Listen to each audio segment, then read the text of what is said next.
Good afternoon and welcome to the news at noon. My name is Evan Sunokogi. The governor of Edo State, Senator Mother Pueblo, says the recent unrest in Ekpoma was not organized by students of Ambrose Ali University.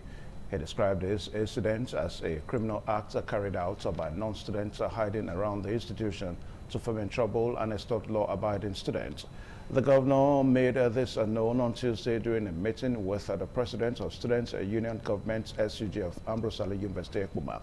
The meeting focused on the disturbance, arrest, and prevailing security concerns. According to a statement issued by the Chief Press Secretary to the Governor, Dr. Patrick Ebojele, intelligence reports available to the Edo State government indicate that the incident was orchestrated by a group identifying themselves as the Ambrose Ali Comrade Community. The group is said to be made up of individuals who are no longer students but loiter around the university environment engaging in unlawful activities. The governor assured the SUG leadership that any genuine students who may have been arrested in the course of a restraining order will be identified and released without a delay. He also dismissed claims by kidnapping linked to the incident, describing such reports as false, stage-managed and intended to mislead the public and stir ethnic attention. The statement condemned the burning of markets and destruction of property in Ekpoma, warning that anyone, regardless of political affiliation, found of sorcery or using hoodlums to destabilize Edo communities will be brought to justice.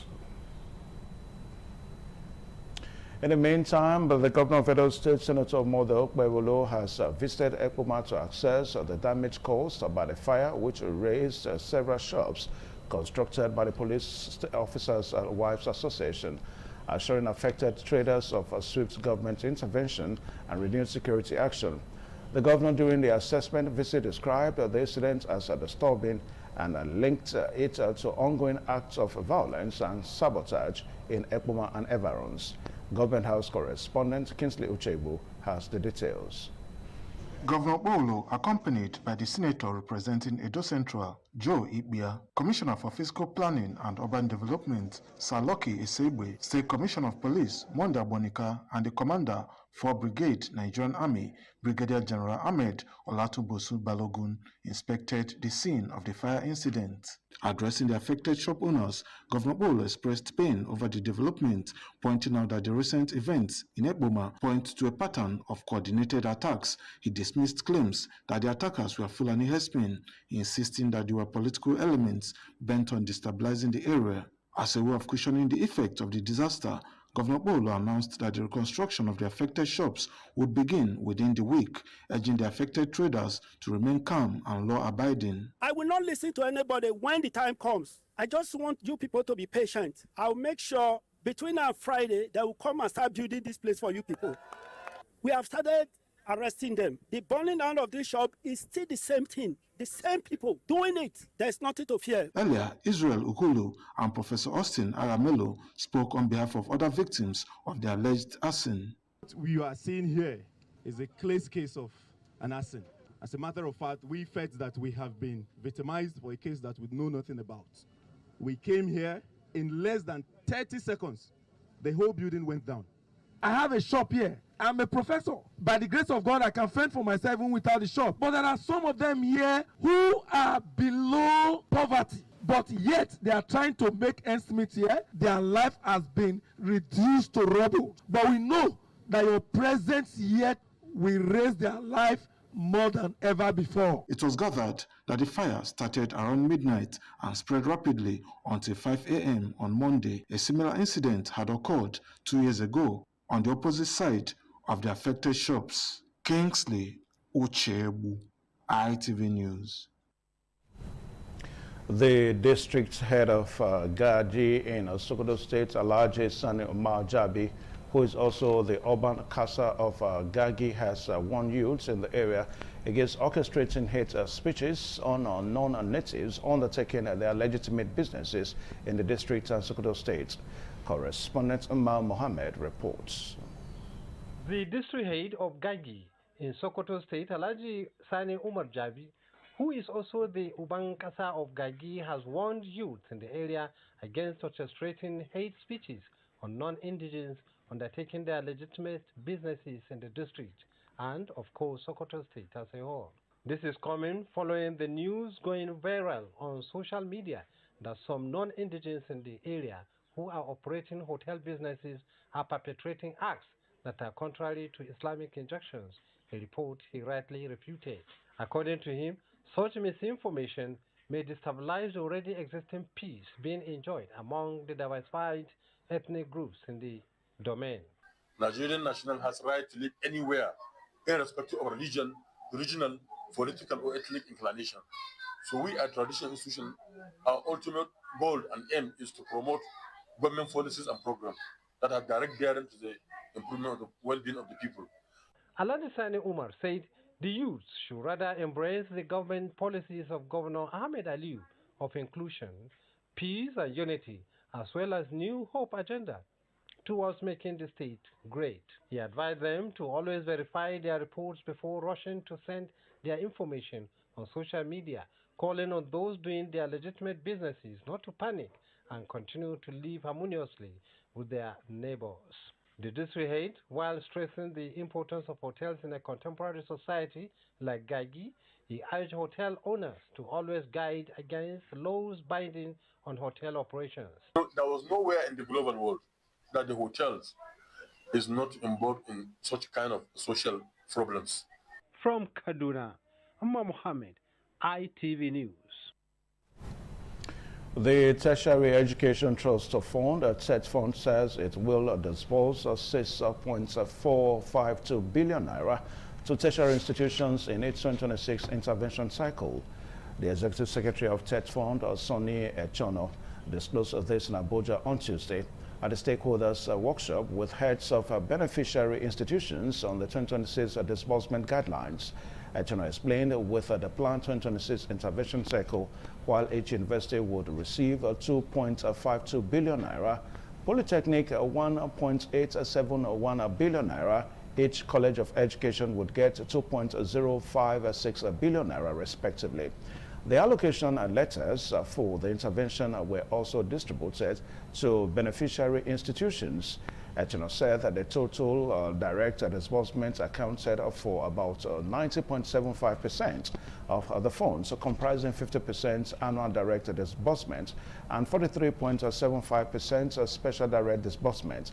According to him, under the annual direct disbursement components, 271 beneficiary institutions would receive allocations, with all universities, regardless of age, size, or enrollment, receiving 2.2 billion naira, 525 naira, 932 naira each. He added that polytechnics would receive 1,871 naira and 59 naira each, and colleges of education 2.2 billion, 556 naira, 527 naira each. He said that the funds were intended to strengthen critical fiscal infrastructure, enhance academic programs, boost research and innovation, and drive overall transformation in Nigeria's tertiary education sector. Away from that now, 18 inmates of the Ikoyi Correctional Facility regained their freedom in Lagos State via a remote hearing system following the conclusion of the second batch of remote courts in Ekpe Magisterial District. The 18 inmates were freed after magistrate courts in the Ekpe explored the use of technology to ensure access to justice for inmates who have stayed between 1 to 4 years in remand without attending regular courts. Lagos Chief Judge Kazim Alogba had since January 2025 during the Criminal Justice Sector Reform Committee Forum directed that cases involving 342 inmates in the Ikoyi Custodial Facility would be scheduled for remote hearing. The Chief Judge's directive followed a concern raised by the Correctional Service Center, Lagos, that several inmates whose cases are in court under Ekpe Magistrate District have not been attending court regularly due to logistics problems. The CJ directed that Global T&T New Solutions Limited, operators of the remote court system, immediately facilitate and set up the cases for remote hearing. The first batch of the cases involving 234 inmates in Ikoyi custodial commenced on January 22, 2025 at the Magistrate Court of 1 in Ekpe, with Magistrate Buktoku sitting. These defendants were taken to Ikoyi Custodial Center where remote court facilities are set up.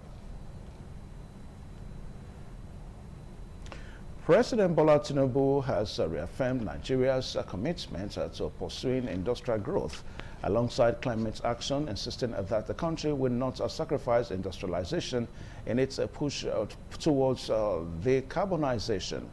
Speaking at the Global Sustainability Summit in the United Arab Emirates on Tuesday, Tinubu said Nigeria, as an emerging economy in the Global South, understands the need to strike a careful balance between expanding its industrial base and reducing carbon emissions. Tinubu noted that in 2025, Nigeria took significant regulatory steps to strengthen climate governance while laying the groundwork for industrial expansion. The 50 billion naira sovereign green bond issued in 2025 attracted 91 billion naira in the subscriptions, while the Lagos State government's green bond was oversubscribed by 97.7%. Nigeria's Energy Transition Plan, ETF, integrates energy access, climate mitigation, industrial growth, and social development into a single coherent framework, achieving a net zero emission by 2060, while delivering universal energy access. Tinubu also pointed to Nigeria's vast deposits of critical minerals, particularly lithium, as a key pillar of future industrialization. He invited global partners to invest not just in extraction, but in local processing and value addition, saying this approach would create jobs and strengthen domestic industrial capacity. While speaking, Tinubu also acknowledged Nigeria's growing strategic partnership with the UAE, especially in renewable energy, clean power investment, sustainable infrastructure, climate smart agriculture, and technology transfer. The World Health Organization has called on our government to significantly increase taxes on sugary drinks and alcohol to save lives. The WHO warns that beverages like sugary drinks and alcohol are too accessible and cost too little in most of the world, helping fuel obesity, diabetes, cancer, and injury. Among other findings, the report on sugar-sweetened beverages taxes shows that at least 116 countries tax a sugary drink. It added that sodas or carbonated canned drinks, higher sugar products such as 100% fruit juices, sweetened make a drink, and ready-to-drink coffees and teas escape taxation. The report on the use of alcohol taxes shows that 167 countries levy taxes on liquor, wine, and beer. It, however, noted that alcohol has become more affordable or remained unchanged in price in most countries since 2022, as taxes don't get adjusted for inflation and income growth. Increased intakes of sugary drinks is associated with the risk of excess weight and obesity, type 2 diabetes, cardiovascular disease, and other adverse effects, including dental caries and osteoporosis. It said the negative health impacts of alcohol include increased maternal and child health risk, exposure to communicable and non-communicable diseases, damage to mental health, and increasing the likelihood of injury to oneself and others.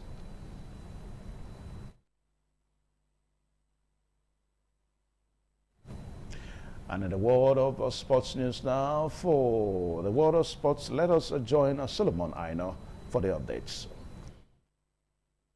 Speaking during the pre-match press conference, Super Eagles head coach Eric Chell said the team has managed the demand of traveling between the quarterfinals and semi-final stages effectively, ensuring the players remain physically and mentally ready for the decisive clash. Chell also noted that the squad is fully focused and prepared to face Morocco on their home soil, stressing that the players understand the magnitude of the occasion and are determined to give their best. No, Algeria is a big team with some strengths and weaknesses, and this is the same for Morocco. Morocco, this is a big team too. They have a lot of strengths, but some weaknesses too, and we will try to find the best weaknesses for us. This is not the same school. The football, Morocco and Algeria is different. Coach Regragui is not the coach Petkovic, and I have to work, and our group will have to work to win this game tomorrow. Both Chell and Iwobi also addressed concerns surrounding players and official allowances, while urging Nigerians to continue supporting the team as a push to go all the way in the competition. Alex Iwobi echoed the coach's confidence, stating that the team is united, motivated and ready to confront the host nation despite the pressure that comes with the occasion.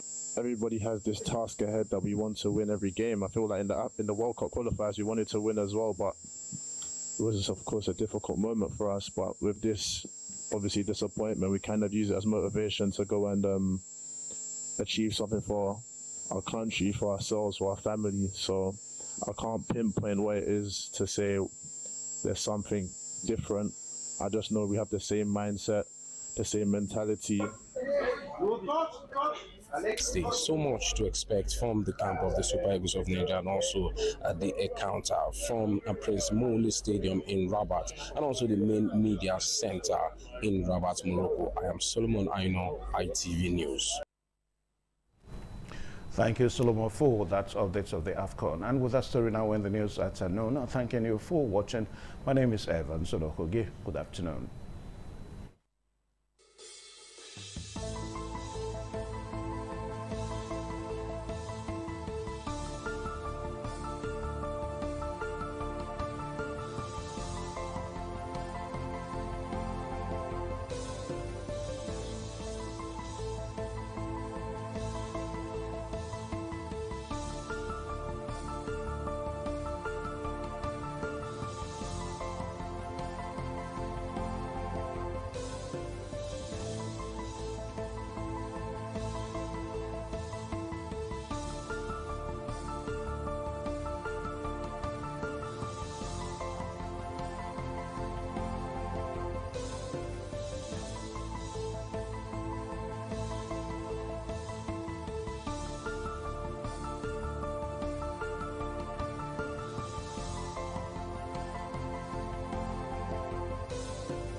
ITV, certainly.